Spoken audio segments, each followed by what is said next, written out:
for the best. Hey, and we're live. Welcome everyone back to the Deceive Reality podcast. We're here today with Tommy Burnett, all the way from New York City.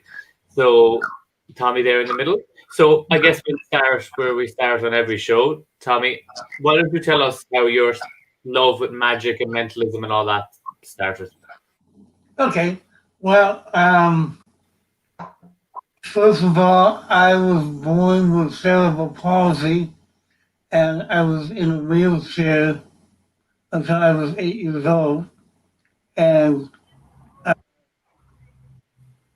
somebody had given me a magic set when I was a kid, and it gave me courage. It gave me a way to connect with other people that I hadn't had before.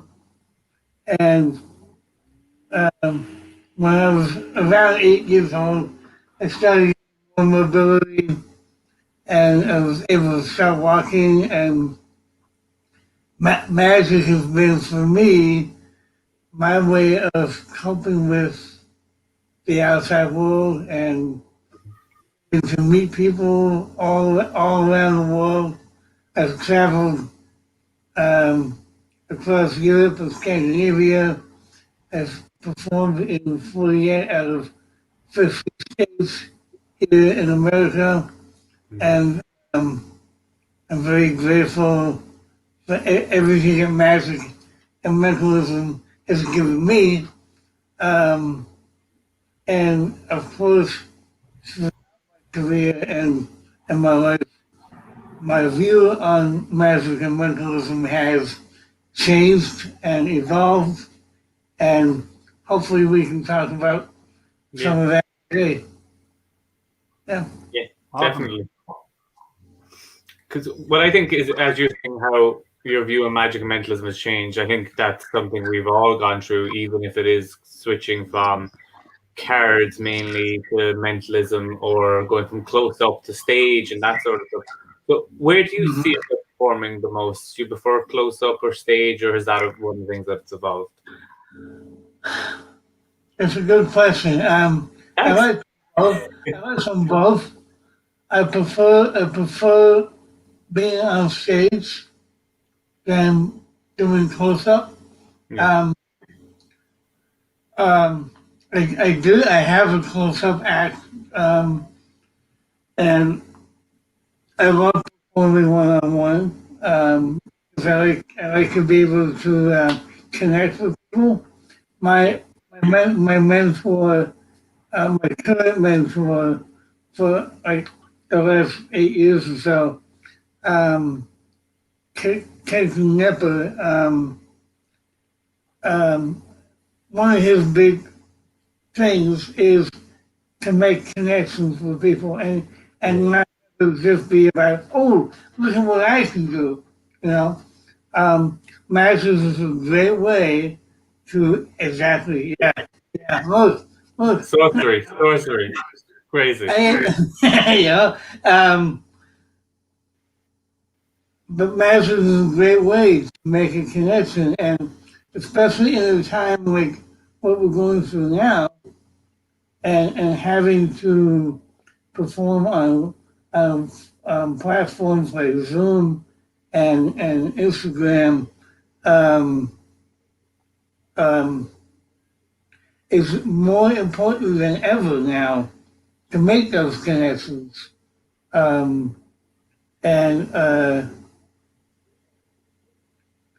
no, not to sound corny, but we are all in this together, you know, and more so than any other time in at least 100 years. So, this is affecting everybody, and everything else going on, like all around the world. This is a time where we can take our magic to a level that is deep and meaningful, and will be remembered by others for a lifetime, as opposed to, oh, I saw this guy, he did that thing, I've seen other people do that thing too, and he did that thing, and it was good, but I can't remember his name, Yeah. right? Yeah. And I think we all have experienced that at some point. But when you make a connection with somebody and they feel that, they remember you. They remember, oh, that's the guy who talked to me after the show and made me feel comfortable about whatever, you know. I like that guy. It's Tommy Burnett. I remember him. Um, you know, I get more people coming up to me, saying, "Hey, I saw you perform like 3 years ago, and you really moved me, and you really touched me, and I really didn't do anything spectacular except listen," which I find a lot of performers forget that they use a spectator or a participant as a prop and forget that they have problems, they have issues, and it's important to have them, well, especially on stage work. When you bring somebody up on stage, they're not used to being on stage. So not only are they going through what they're going through, but you've created a whole new problem for them by bringing them up on stage. So you have to acknowledge the spectator as being very important and being a vital part of the show. So it kind of went off on a tangent there, but No, absolutely. I mean, you're spot on with what you're saying, and we're actually hoping to get Kenton on the show at some point. So we were in talk. that would be great. Yeah, really good. But I mean, I think you've answered my question in that. I was going to say, are you more favorite towards mentalism more than magic because there's more connection? You think with mentalism, or Not necessarily. Not necessarily. Because Kenton isn't only a mentalist. Kenton does magic too, and so do I. But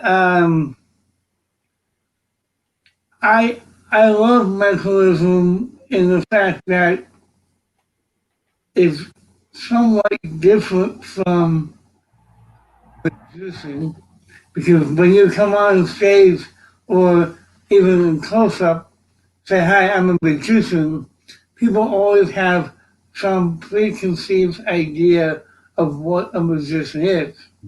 Right?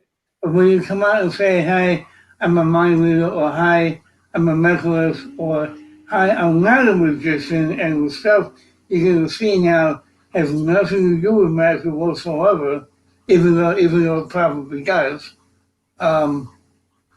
It's just different. The the thinking behind mentalism is different from the thinking behind magic. Like a magician would worry about showing both sides of something, where a mentalist wouldn't care because it's not that important. And if it's not that important to me, it won't be important to the audience. So it's just little tiny differences that make big differences in your performance. And these are some of the things that I learned from Kenton and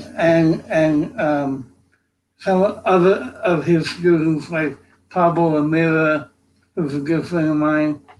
And if you can get him on the show, on your podcast, that would be amazing too, because that guy is fucking brilliant. Sorry, that guy is brilliant. Feel free. Okay. That guy is brilliant.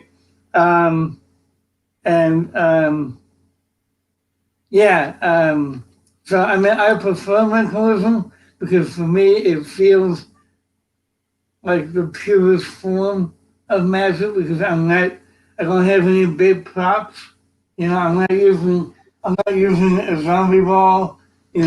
Although I can, in mentalism. Something I learned from Kenton, a routine he does with a zombie ball without the hypnosis. But yeah, and there's a big difference between mental magic and mental, because mentalism is more of a type of thinking that goes along with it, whereas mental magic is just an effect, which could be performed as mentalism, but usually is performed incorrectly by musicians who want to be mentalists. And this is nothing against those people, but well, maybe it kind of is, but it's not meant to be like a put down, but more of an observation.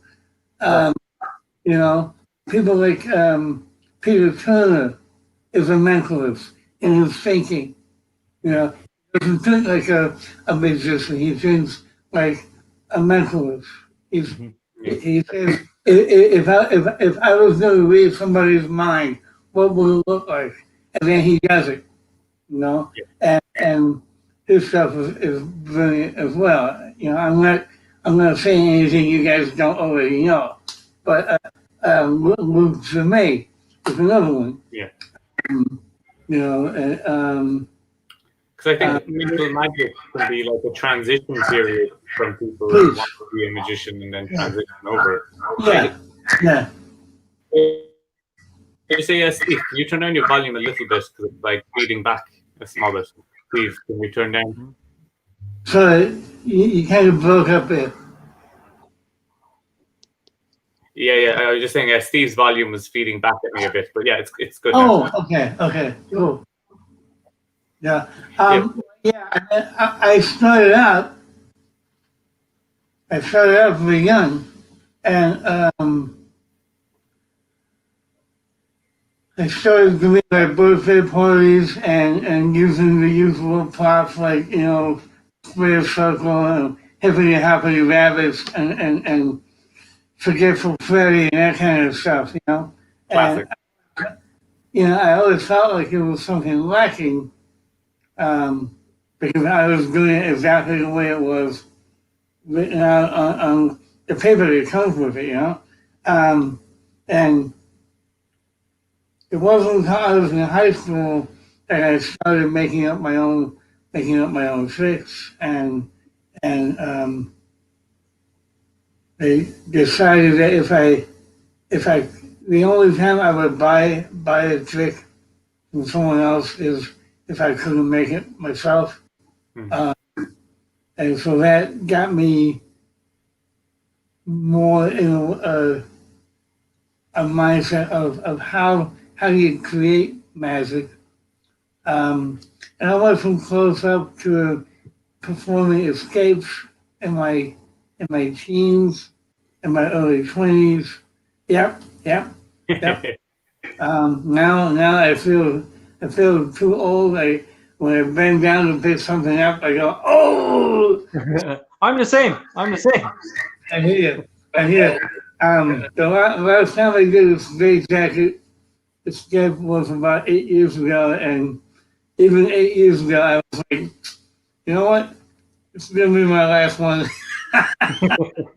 But I do miss it. I feel like escape artistry and escapism is another one of those forms of magic that seems more real and more believable. Yeah. You know, and I think it's probably for the same reason that mentalism seems more believable. Is we have a different way of thinking. It always goes back to the thinking. Never goes to the actual effect itself. It's what's behind the effect, you know. And again, I'm not saying anything new here. I'm just saying what I've learned in my 50 some odd years of being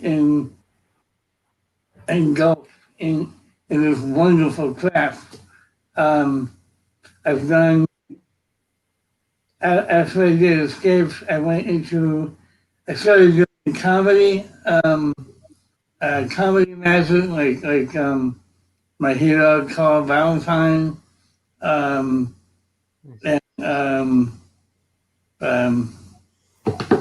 I'm gonna forget his name now. I should have written this stuff down.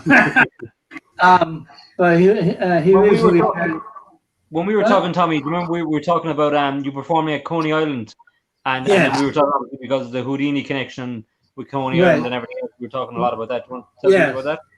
Yeah, sure. So I mean, right now it's closed down because of quarantine, but there is a weekly magic show in Coney Island called Magic at Coney, and I have been asked for many years to participate, and for whatever reason, I didn't do it, and I started doing it about 4, maybe 5 years ago, and it's a wonderful experience. Houdini himself used to perform right down the street from where I perform in Coney Island. So it's a really nice experience. We have anywhere from 3 to 5 performers in the show, and the show runs about 2 hours with a small break in between. And we generally get anywhere between 100 to 125 people. Nice. It's a mixed crowd, so there's like kids. So my act is not necessarily kid friendly, but I know how to tame it down because I like to curse. I like to be dirty in my act. So but that's just me. Um, and so yeah, Yeah, hopefully we can get to one of those shows next time we're back in New York. yeah, that would be great, man. Yeah, hopefully we can do the show together, man. Yeah. I really cool. like that a lot. Yeah. Mentalism itself doesn't work well for kids too. Even Well, when you ask. it depends. It depends. Again, I'm going to forget names. The guy who started Vanna's magazine.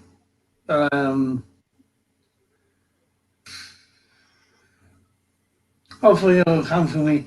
He wrote a book called Mentalism for Kids. It's actually 2 books, volume 1, volume 2. And so it is possible to do mentalism for kids. It's funny you bring this up because I think it raises an interesting point. I noticed when I did kids shows, which I don't anymore, not because I don't like kids, but because I don't like performing for kids. And I'm about to say why. I noticed that, like, for a very simple slight, like let's say a French drop, right? And when you do a French drop, this is a ring. When you do a French drop, you want to follow, even though it's not good. You want to follow it, right? So I remember, like, really young kids. You do this and you look over here and they say no, it's in the other hand.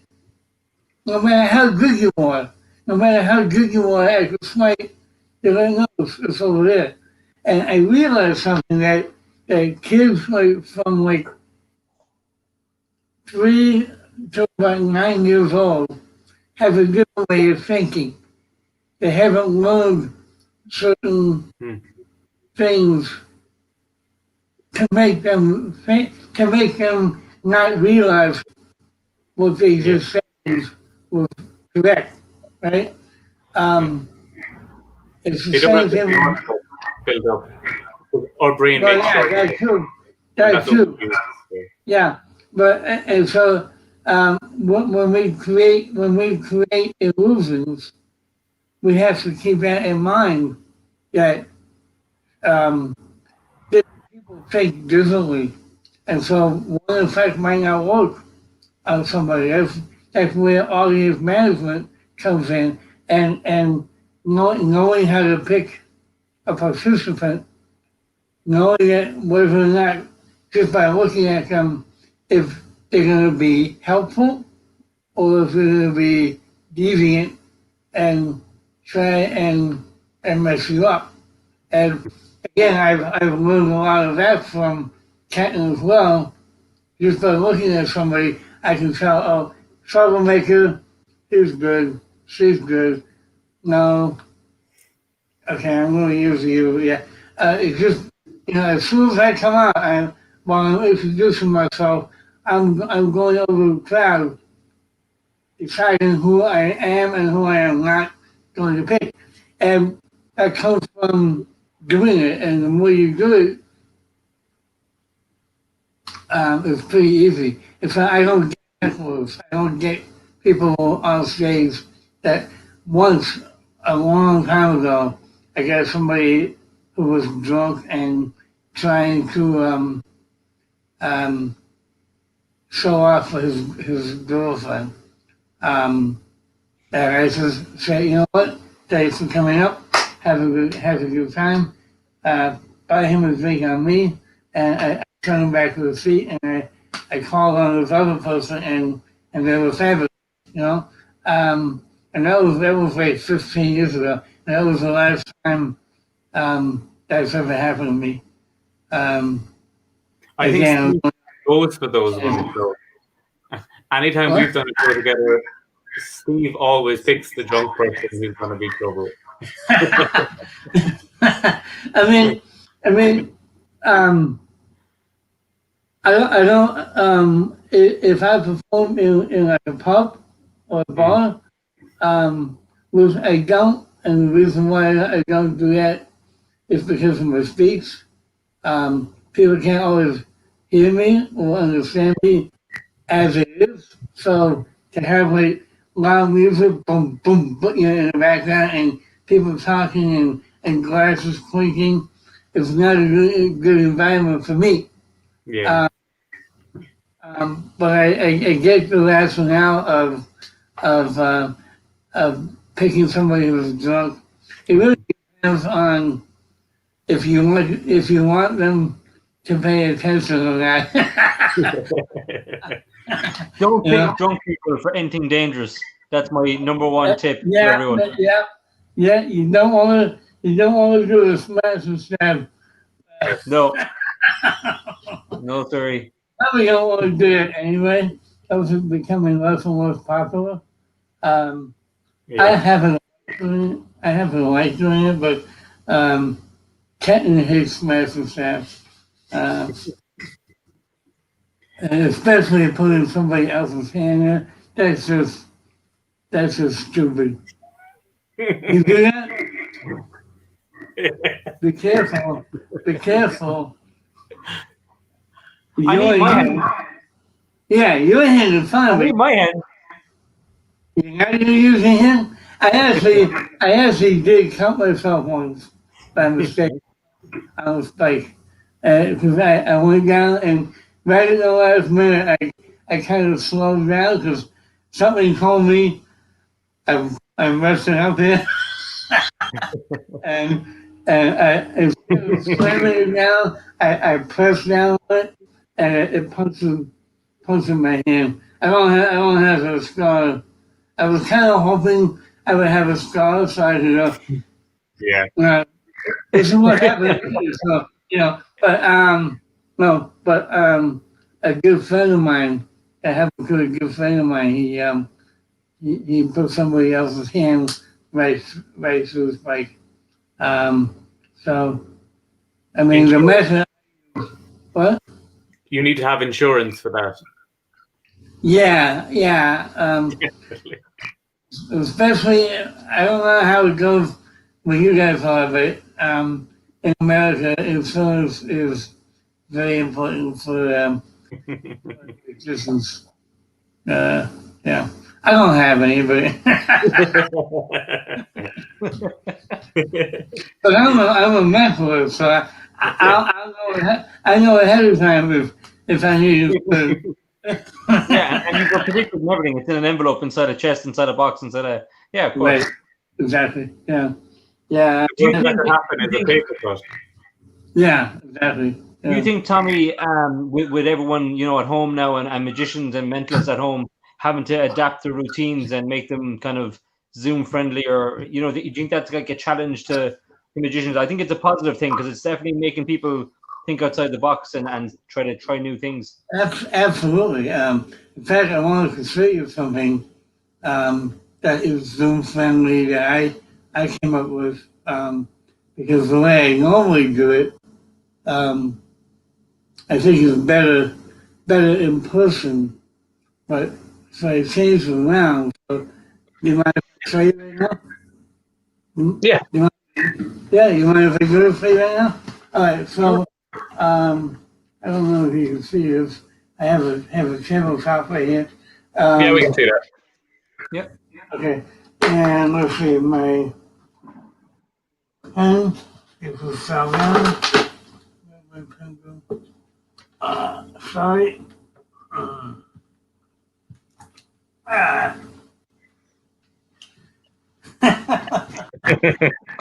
Disappearing out. It's amazing. He does. Okay. I'm going to write something down here. All right. Okay.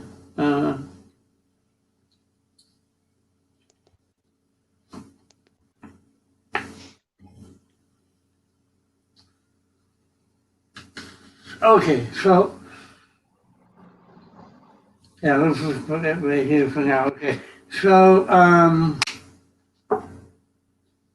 are you familiar with American money? Yeah.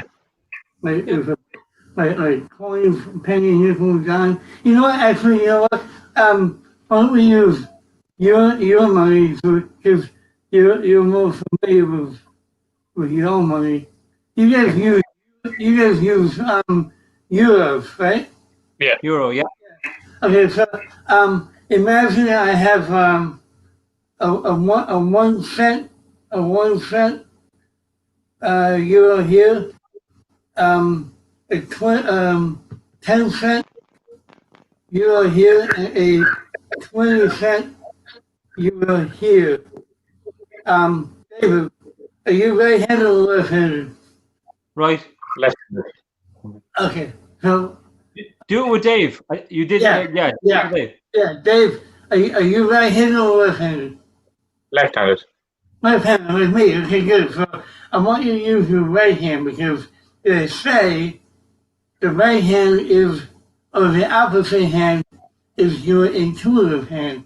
It goes directly to your intuition. So with your right hand, and you can do this in your mind, but I want you to imagine picking up one of the 3 coins, either 1 cent, 10 cent, or 20 cent euro. Yeah. Okay? And which one do you pick up? It's okay. I've already written down 20 cent.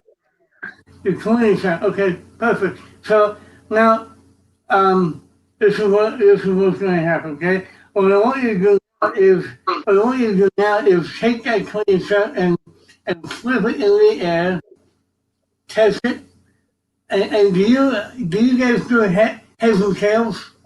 Yep. You know heads and tails? Okay, Yep. so is it heads or tails? Tails. Tails. Now this has been on the table the entire time, right? And there's no way I could have known that you were going to pick the 20 cent euro and then it would be tails, Nice. right? Now, Nice. the way I normally do that is I use an equivocate and I use a double-sided envelope. This is great when you're in person, right? But on Zoom, there's so many, like this is black art. I'm using black art, right? So I have 6 outs on there. Okay? If you're not a magician, la la la la la la la. Right. I doubt. Well, I mean, maybe over there, but I doubt that anybody from over here watching this. So that's the only reason why I don't mind sharing this. That's awesome. Plus, I just came up with this as a demonstration for Sure. you. I don't know if I would ever use this myself, but Shim Lin would love this. what? Shim Lin would love this. Oh yeah, I know. So they're basically 6 outs, right? And I obviously one side is black, right? And so I pretend to write on that side, and I have the 1 cent here, 10 cent here, and 20 cent here. This side is all heads, this side is all tails. That's all it is. And then obviously it face down. Love this. So close. It's like a vanish. Right? And so at first I just put it on the 10 cent will be heads, because that's usually the one that people are gonna pick. And if they don't, like you pick the 20 cent. I said, now remember, I wrote something down here and I put it down on the 20. And then you said tails. And so I had to pick it up again and move it over here. Right? Yeah, it's amazing. Very clever. But then by that point, I can just turn it over. And I also put a little bend in the corner, so it makes it easy to pick up. Just outside this a little bit, and you can just pick the whole thing up. I love how sneaky that is. That's amazing. and That's not even a black shirt he's wearing. That's probably white or green or something. He's lying to us. that's actually the only reason why I'm wearing black. So I can pick these up in front of me.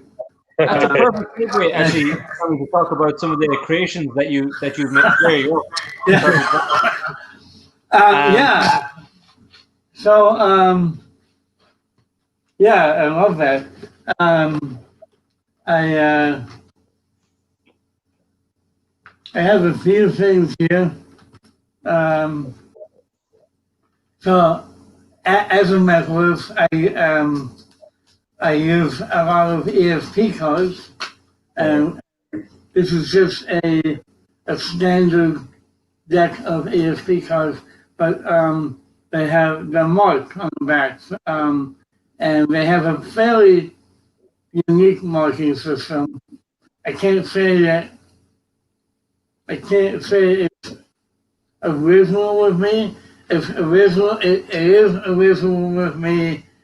In fact, I designed the back myself, but the markings are. I've had at least 20 maybe more magicians hold these and look at the back, and they haven't been able to see the markings.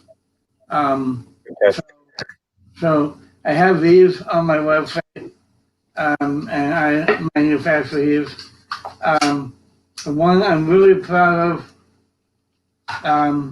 is called the photogenic deck, and this is a deck of photographs that can be used in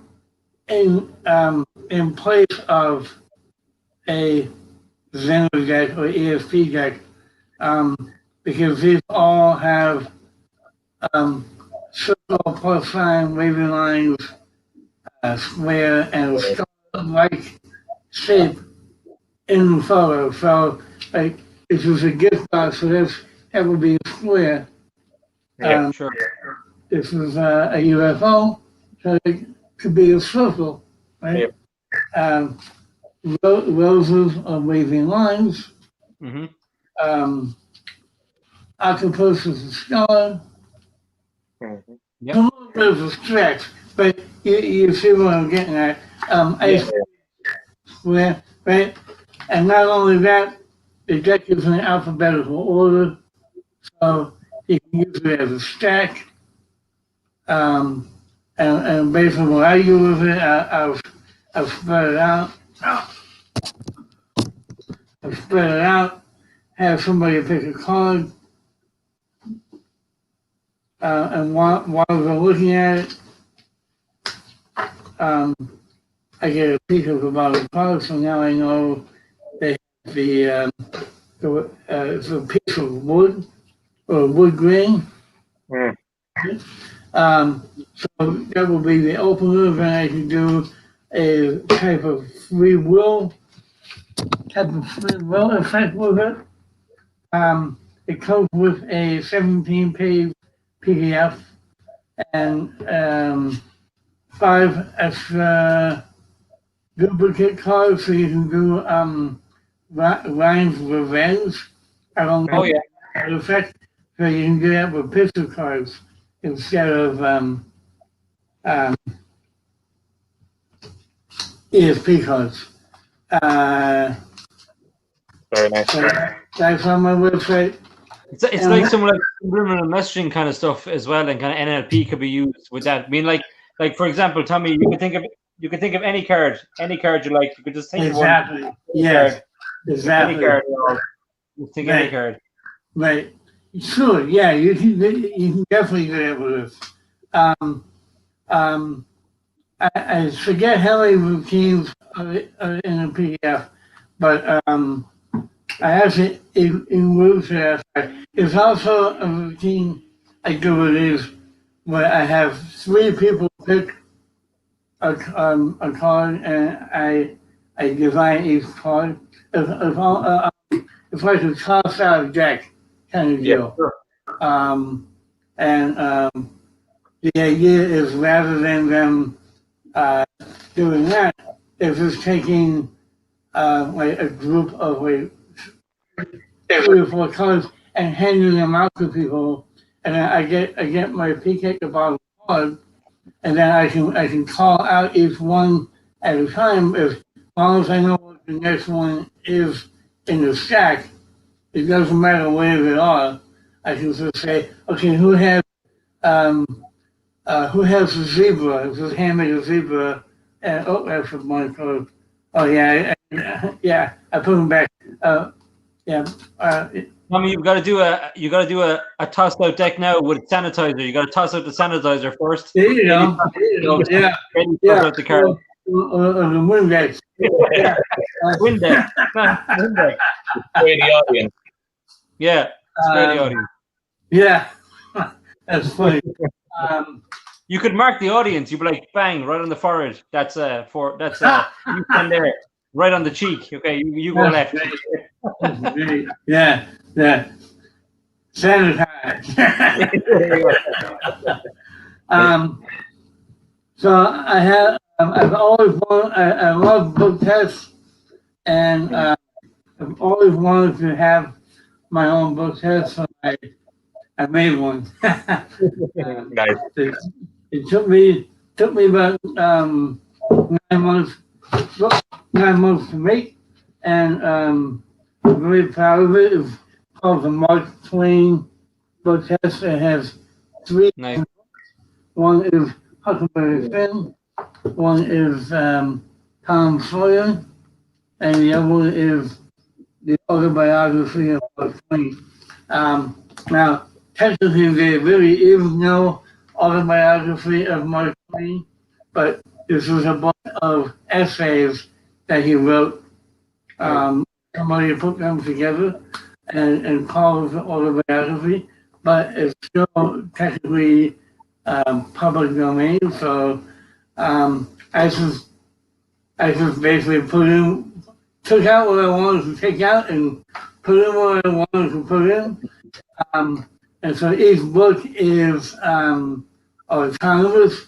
You can can use one or you can use them all. I'm not going to perform it right now, but if you're familiar with the mother of all book tests, this is like mother of all book tests on steroids. Nice. Nothing against mother of all book tests. I love mother of all book tests. I even wrote a book about the mother of all book tests called Advancing Mother. Yeah. And this is my handling on mother of all book tests. I think in my humble opinion, it got bad reviews on Magic Cafe, but we don't know the people in Magic Cafe don't have a life, so except for They the don't ones love that anything. do. They don't love themselves or their children or their neighbors or nothing. They love nobody. They can fuck off. Thank you. Thank you for saying that. I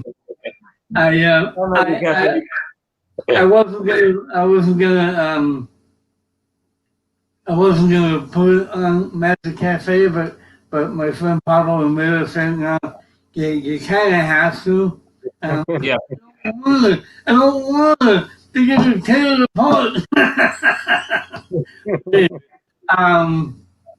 This is on my website. It may sound like a lot, but it's really not. It's only $200. You get 3 books, and you get a 35-page.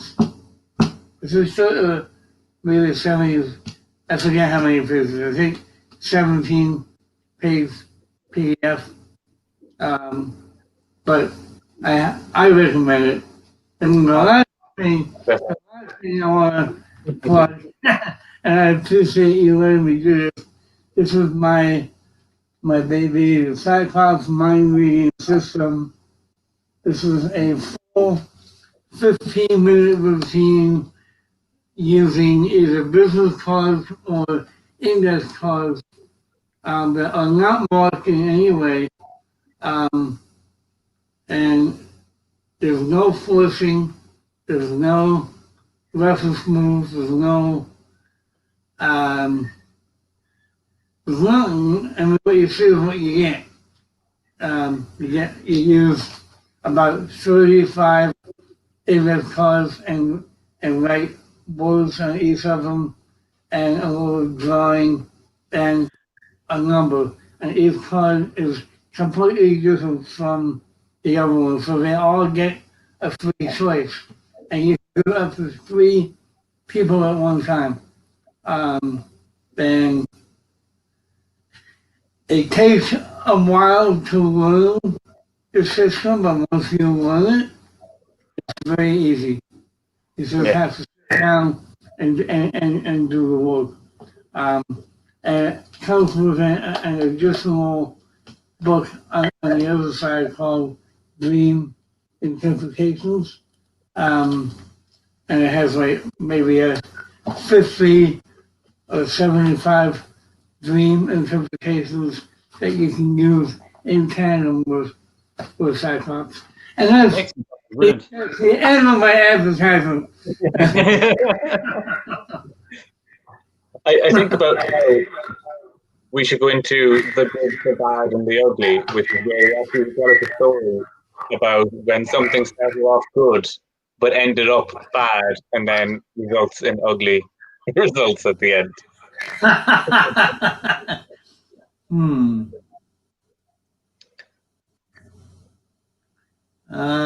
Let's see. Okay. Well, you mean like A horror story. All right. Let's see. Okay. It's kind of a horror story. The first time I went to audition for America's Got Talent, I got there at 10 a.m. and they kept me waiting until 8 o'clock at night. I was in a room with about 1,000 people, and everybody else was waiting till I audition as well. So if my advice, if you ever go audition, make an appointment, get there early, and be very prepared to wait, even if you have an appointment. But if you have an appointment, you won't have to wait as long as I did my first time. I've auditioned for them 4 times.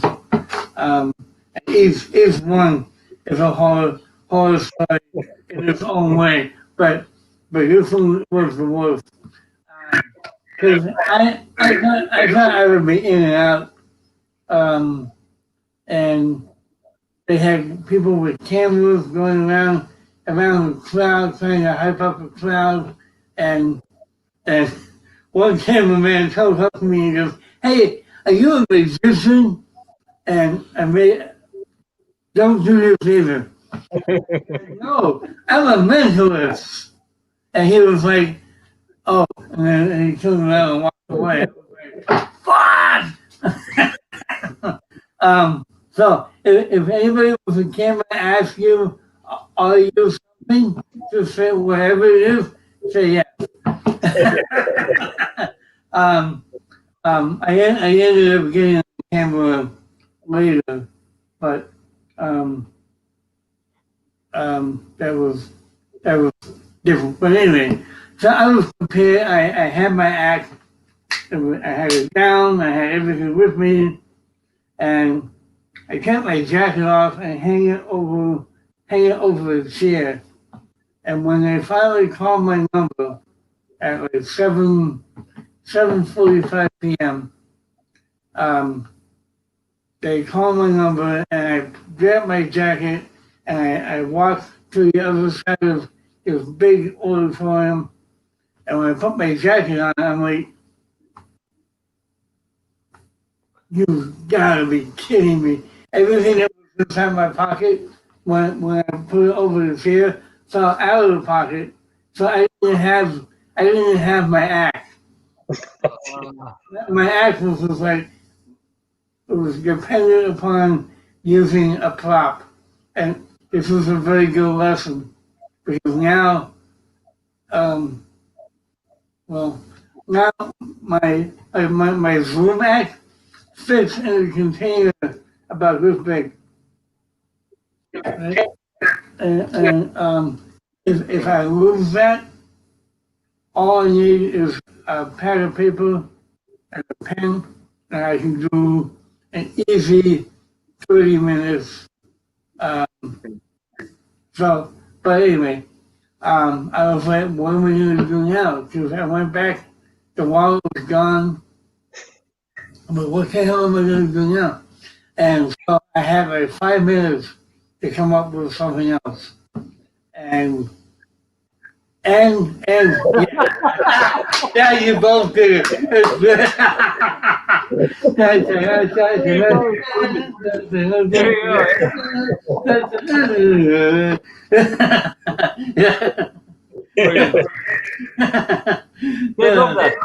Oh, that can't do it.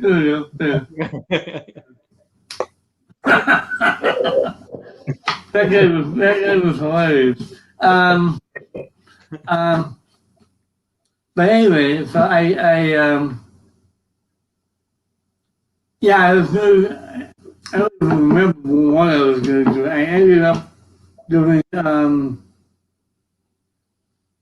having the judge think of something, and I had a blindfold with me and a scrap of paper and a pen.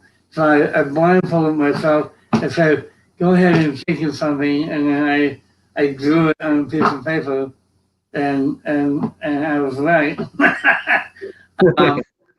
And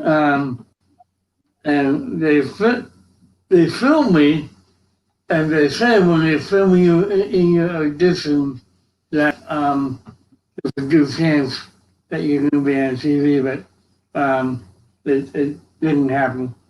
And I came back the following year, and then the last year I went, this was another brief nightmare. They moved the location to a place I had never been before, and I had to take 2 buses and a subway to get there. So it was like a 2-hour ride. I'm on the bus, and I'm on Facebook, and I won't mention his name because there's nothing against him, but a famous, who is a famous magician that we all know, went on Facebook saying, "So, guys, I have a question. I just got a call from America's Got Talent, and they want me to be on the show. What do you think I should do?" And I'm like, wait a minute. So, what you're telling me is I'm wasting my time going to this audition because they're calling you to be on the show, and you're asking my opinion of whether you should do it? And I'm like, in my head, I'm like, yeah.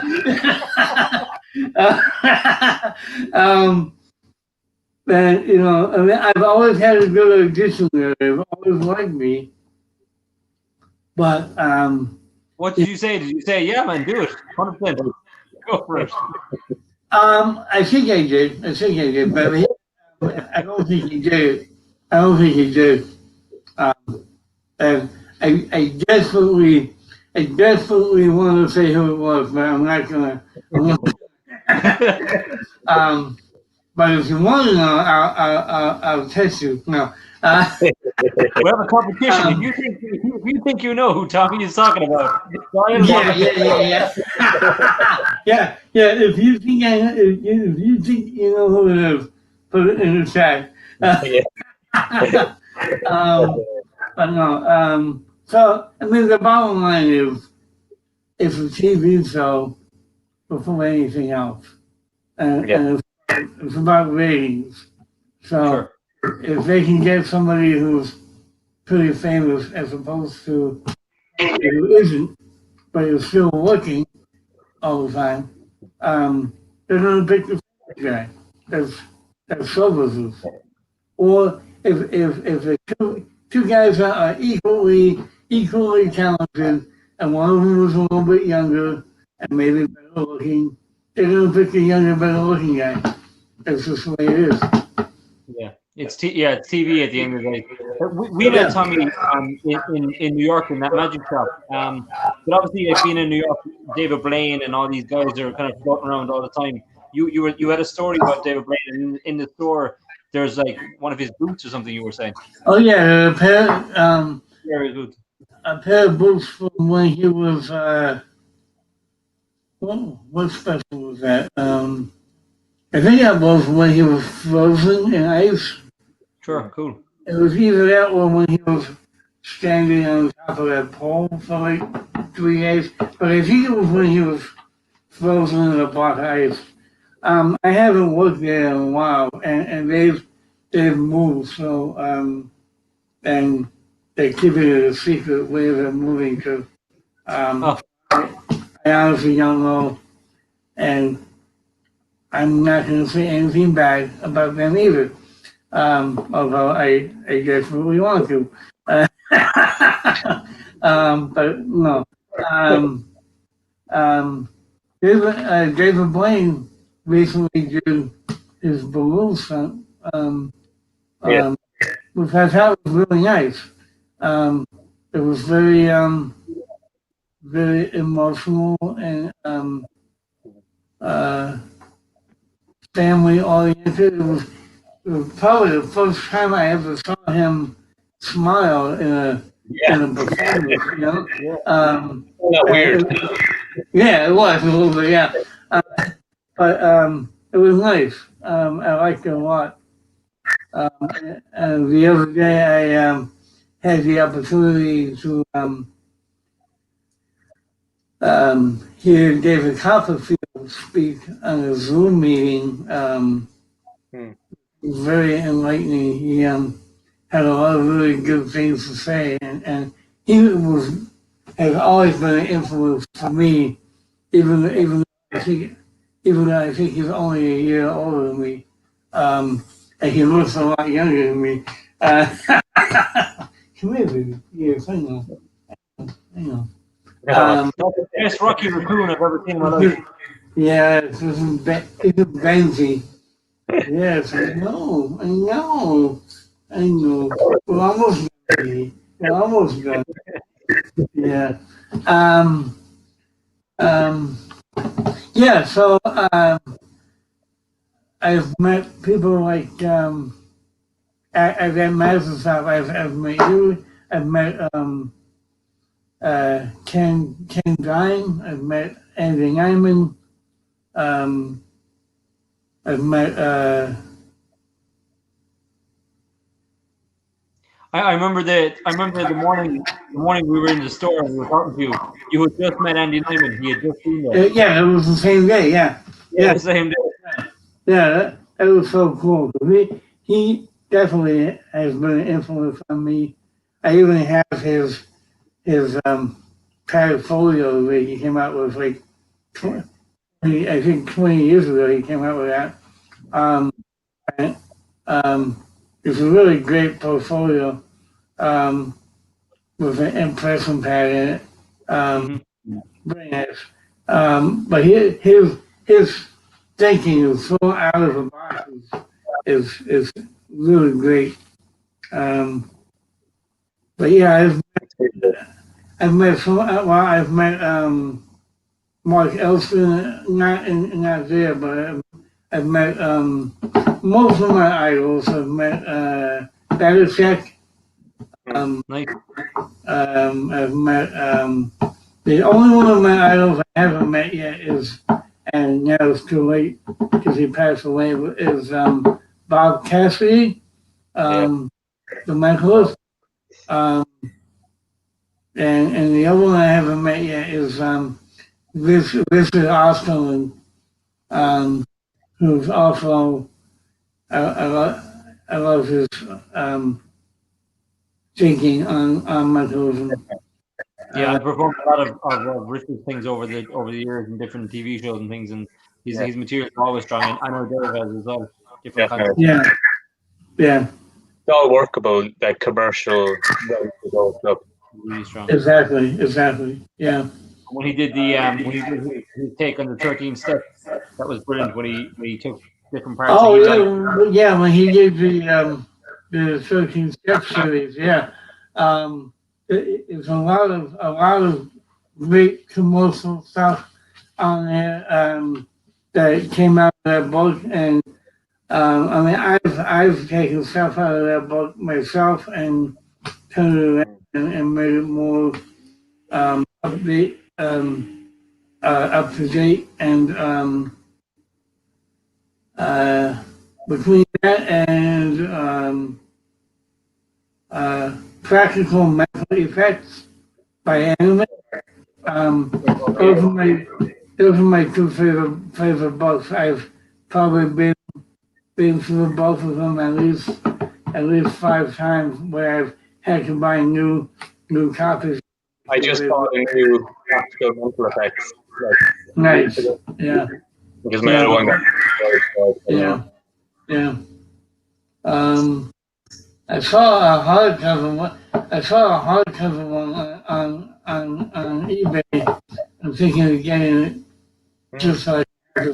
I don't have a big magic collection. Magic book collection. My magic books maybe fill 3 shelves. But I know people who have like a full library, like Kenton's books like fill like 3 rooms in his house.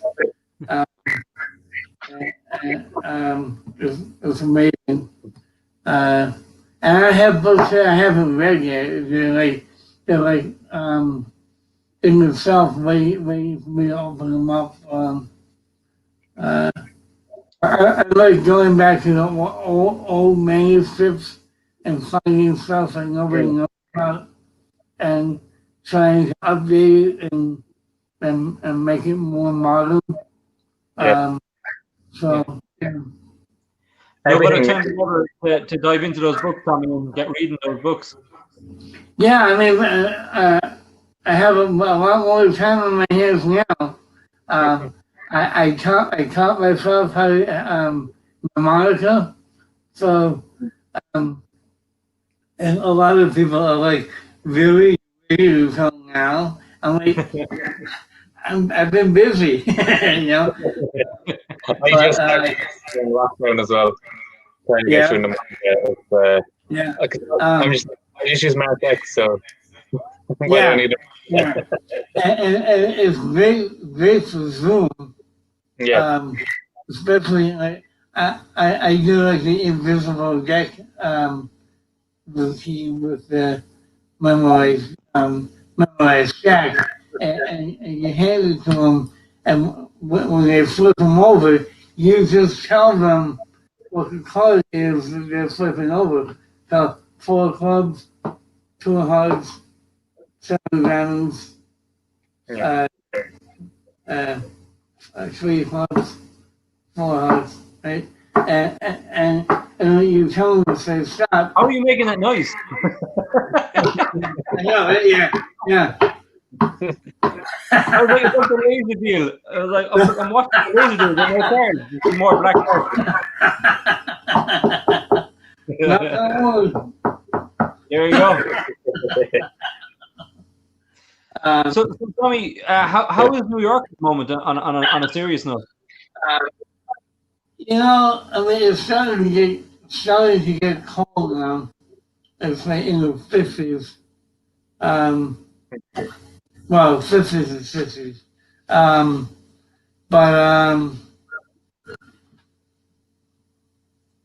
You know, some people are wearing masks, some people are not wearing masks. Some people get mad when you're wearing a mask, some people get mad when you're not wearing a mask.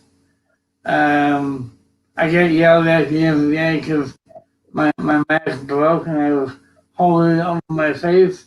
And he's like, why are you holding it? Why don't you just wear it? Just wear the mask. And I'm like, dude, it's broken. It's broken. And he's like, oh yeah? You want to go out and fight? I'm like, dude. Hold on one second.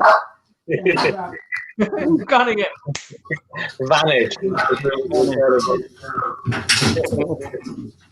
That's the guy. He's like, why the fuck are you wearing that mask?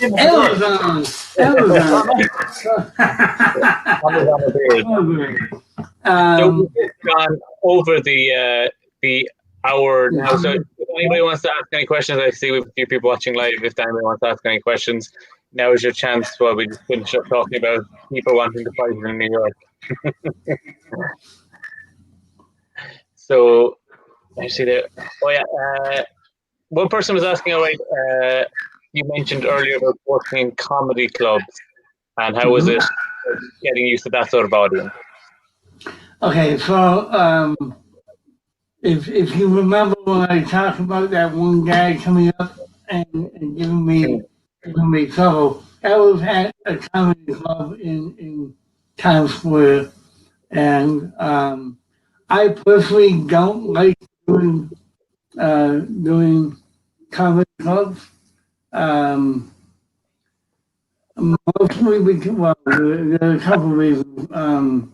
In this particular case, the management was not that great, and there was always something.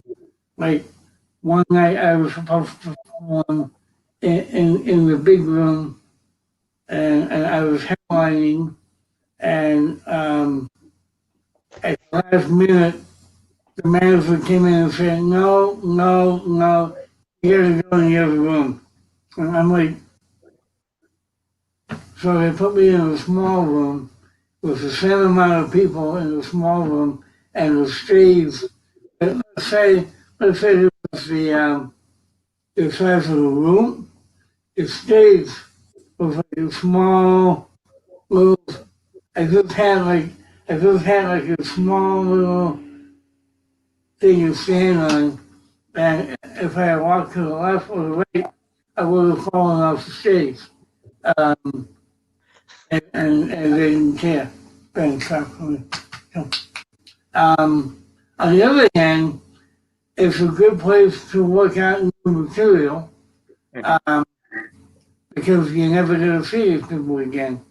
More than half of the people that come in here are from out of town.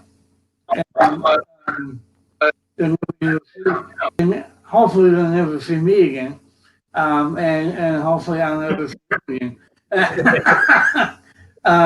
So if I mess up, which happens all the time, and if you don't believe people like David Copperfield or David Blaine mess up, they do. You just don't hear about it.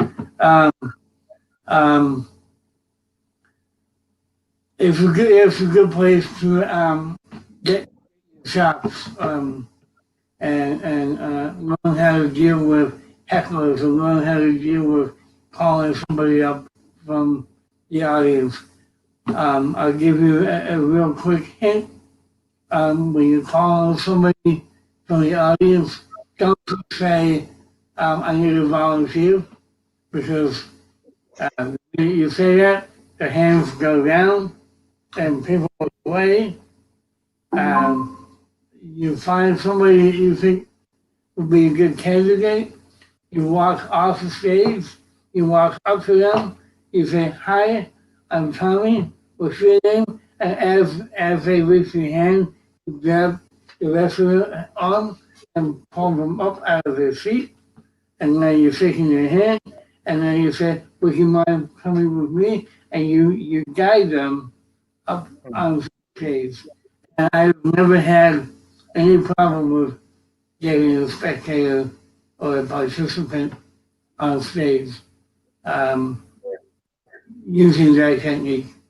I mean, nowadays with social distancing, you can do that, but I'm not doing any social distance shows at the moment because I'm at that age where I could be at risk. So I really don't want to be performing live yet. And on Zoom, it's easy to get a participant. They came to see you, so. Yeah, exactly. And just one final question coming in from Blaine, who was asking, if you had a choice of one, would you get 13 steps or practical mentoring? 13 steps or practical mental effects. Neither. It's gonna be a plug. I would start out with a book called The Amateur Musician's Handbook. Nice. Because even though it says amateur on that, it's really not meant for amateurs. There's a lot of professional stuff in that book. There's a lot of good mentalism in that book that a lot of people don't know about. I would recommend reading, I think it's an ebook by Bob Cassidy called The 39 Steps of Mentalism. With basically, some of those steps are recommended reading. And he doesn't put those books at the top because they're not really beginner books. Really, you know, they have a lot of stuff in there, but if you're a beginner, you open that book and you're gonna be like, nah, this isn't gonna work. You know? Yeah.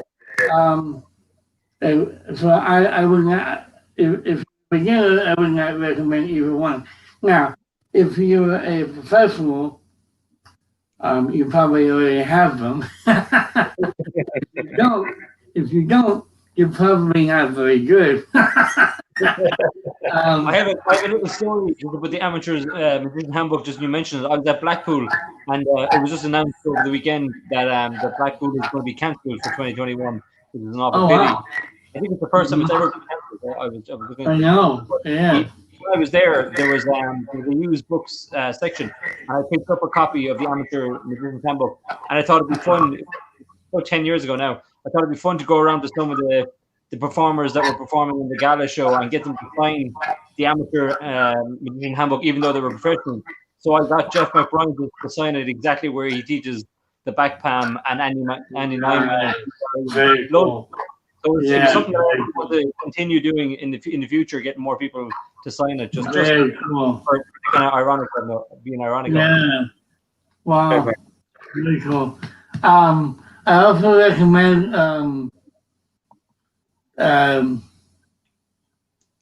if you can find any copy of something called the Jinx or Jinx 2. There's a lot of really good stuff in there, and practical mental effects actually is a lot of the stuff in practical mental effects came from the Jinx. And so, yeah. But there is no either or between by the way. Read them both. Read them both. There's a lot of good stuff in both of them. I have no preference. My battery is about to die. Yeah, I think we're gonna wrap up anyway. Tommy, 14 steps for Say that again? it's going to be like your prize fighting name. It's gonna be Tommy 14 steps. Like you're the next step. You're 13 steps. Yeah. Well, I mean, but Mark Salem is. I don't know if you know who Mark Salem is. Mark Salem is one of my favorite mentalists, and I met him a few times. And one thing that he had said to me was to read as much of any subject as possible, be up on current events, learn as much of any subject that you can, because you never know where that might apply in your mentalism. And he's right. I've been able to pull stuff out of my ass that people, even thought just because I happen to have studied like Latin or ancient Greek, and somebody would say something, and it would hit me. Oh, this person knows ancient Greek, so I was going to add that in there, and it makes it sound like I'm really, really reading their mind, because so yeah, study, and practice. That's it, Tommy. How do you get the Carnegie Hall? Practice. It's a pleasure to have you on the show, man. Yeah, thank you guys. I really appreciate you having me. Thank you so much for being here, and for everyone watching. Please like, subscribe, all that stuff, and we'll be back again in a couple of weeks with another great interview. And make sure you follow Tommy on all social medias and check out his website and everything. And thank you again, and we'll see you again soon.